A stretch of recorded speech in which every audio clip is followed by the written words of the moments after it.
Hello, family. Welcome to African Esquire TV. I'm your host, Tony Cherie. A story came out that a lot of people were celebrating, and I was really thrown off by people celebrating it, but it really just shows just how brainwashed our people have been into believing in the system of capitalism, despite the fact that this system is the one that continues to exploit and oppress them. Now, we all know Akon, the singer slash rapper. He has been making a lot of news lately. A lot of people have been celebrating him. Even in the past, I've celebrated him for what it seems like he was focusing on Africa or trying to do things to uplift the African continent.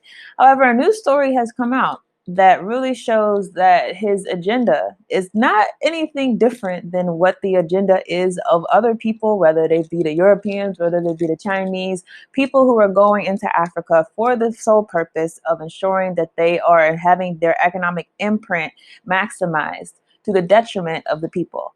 So let's look at this story. That's, to me, a very unfortunate story. It says R&B singer Akon enters the Congo mining sector with a state company. So yes, the Congo, the same Congo that has the most blatant and apparent human rights abuses, the most blatant and apparent example of neo-colonialism on the African continent. Horrible, horrible atrocities are happening there. People are being paid cents a day. Children are being exploited. The whole country is led by a very corrupt dictator who is completely beholden to Western interests. That Congo, he's going into there. So let's look up on this and see what's going on. It says a company led by American Senegalese R&B singer Akon has signed a deal to finance a copper and cobalt mine in the Democratic Republic of the Congo in a joint venture with a state miner, according to a contract published by the Mines Ministry. The Grammy-nominated singer, known for hits like Don't Matter and Smack That, has launched a number of business and philanthropic ventures across Africa in recent years, including the $6 billion futuristic city that is a cryptocurrency city called Akon. Akon's foray into Congo's mining sector comes through a U.S. registered firm called White Waterfall LLC, of which he is the president and CEO, according to contracts published on the Mines Ministry website. Now, before you say, "Oh, look at that," he's going in with, completely separate from the West. He's going to do this for Africa. He's going to come and liberate the Africans. No, he's going through with a mining firm that is registered in the United States, of which he is the CEO and president. White Waterfall is a private equity fund that invests in mining companies that are not publicly traded. According to its website, the site does not list the company's investors or any investments. This is what's happening, right? So let me address some of you who are probably going to get up in here and say, "Oh, you're just being a hater." I don't care if you maybe are going into this thinking you're going to be doing fair business in the Congo.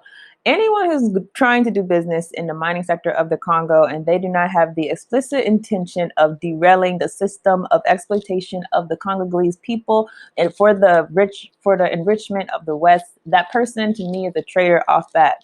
The things that are happening there are so apparent, so egregious, so appalling that for you to even want to engage in business inside of this particular country that is facing so many barriers for the people, all for the enrichment of all of these companies, whether it's Apple, whether it's Dell, whether it's Tesla, all of them are getting enriched by the cobalt mines inside of the Congo. There's no ethical business in that. There's no ethical way to enter into that.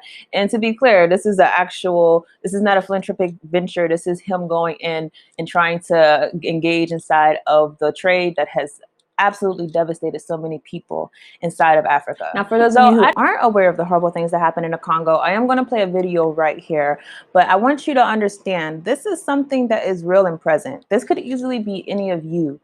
And understand that people's only reason for having to undergo this level of humiliation and mistreatment is just because they happen to be African living on a rich land. Keeping that in mind, please watch this video. This is one of the thousands of unregulated, unmonitored mines in the DRC. It's crawling with children, working like modern-day slaves. A 12-hour-long day of punishing work may earn them the equivalent of £1. Although one of the poorest countries on earth, DRC is rich in minerals. But a history of brutal colonial exploitation looks like being repeated now, in 2017. Much of it's mined by hand, with rudimentary tools in harsh, potentially hazardous conditions. And wretched whether or not, the rush is on for a mineral the DRC has in great abundance, cobalt, and it's fast becoming more precious than gold. It's a critical ingredient in lithium-ion batteries which power smartphones and laptops. An army of children are at the heart of the mining production. Wearing no shoes and in the most wretched conditions, Dorsan is ordered to retrieve the sack he's forgotten. There's an urgency now. The rains make this dangerous work even more risky, and Dorsan's told in no uncertain terms he risks a beating if he messes up again. Dorsan, with Richard beside him, have worked all day. They're 8 and 11 years old. Even this punishing work doesn't guarantee enough for food. Dorsan hasn't eaten for 2 days now. This is what helpless looks like, and he's one of the children making millions for multinational corporations in America and China whilst they suffer in squalor. For this, they'll get maybe 8 British pence a day.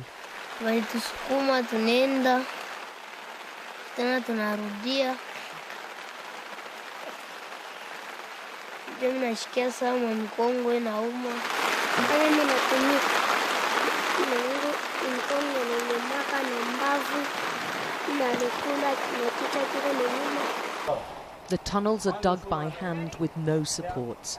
They frequently collapse, especially during rain. The miners climb down using holes carved in the rock and no safety equipment. This most precious of minerals is often extracted and sorted by tiny hands. They don't wear gloves or masks, yet the World Health Organization says exposure to cobalt and breathing in its dust fumes can cause long-term health problems. We visited 5 different mines across the south of DRC and found all use child workers. Monica's the youngest worker in this group at just 4. But even those barely able to walk have lost their childhoods to mining. Natalie's 12 years old. My fingers hurt, she tells us.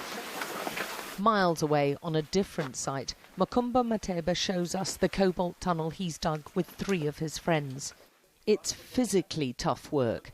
They removed all this rock by hand over nearly 4 months. It's incredibly insecure for them, although this is really rich in minerals and it's going down just 15 meters. There's no support bars, they have no protective masks or protective equipment at all. And right at the bottom I can see water. It's his village's water which Makumba's convinced has caused his health problems. After a lifetime of drinking it, he has a huge tumour on his throat. Quand on est en train de travailler à Kitowe, là où on cultive la tomate, en train de cultiver, si j'ai soif, je pars puiser de l'eau. There are countless reports of other health problems from those living nearby and working on the mines. On trouve les infections, minimum infection, je retourne au Congo. Kasi mama anatumika makariere sana, tazama mtoto na infection shulungula, mwingine kuna bima buton, mwingine ndio tunaona donc makozi linatoka mama mimba nenda makariere. These twins are just 2 days old, and although small, so far they're healthy, to the relief of their mother. Manini maminere ishu naleta maproblem kama wewe mwanamke unaenda kutumika huko. Inaleta maproblem difficulty kama una mimba. Bo shiba namke ni mama yangu kunetupeleka kukwesa mama yangu kunetupeleka tunaenda kutumika. But even if they stay healthy, the twins face a lifetime of hard labour as soon as they can walk. The children's cobalt is sold cheaply to mostly Chinese traders who we film secretly. They don't ask questions about where their cobalt comes from or who's worked to extract it. They just want the best price. The black part is cobalt. Even those who aren't Chinese, this trading market has Indian owners, told us they sell onto the dominant Chinese exporter of cobalt, CDM.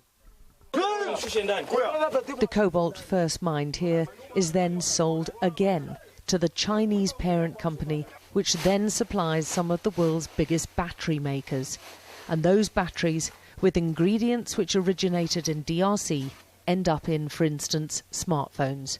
It's an intricate supply chain which allows easy deniability for the multinationals making huge profits. An investigation last year by Amnesty found similar human rights abuses. Nothing appears to have changed. So what are your thoughts on this whole venture that Akon is engaging in? Again, in my view, there's no ethical way to go into this unless you are completely going into this with the mindset of derailing the system. If you're not going into that for that, if you're going into that for business prospects and for self-enrichment, then you are a traitor to the entire African liberation fight. And not to say he was ever a part of that fight, but I think we have to draw a line at certain things. Cobalt mining in the Congo has to be one of those things that we draw the line at. So that's all I have for this story. I will see you all in the next video.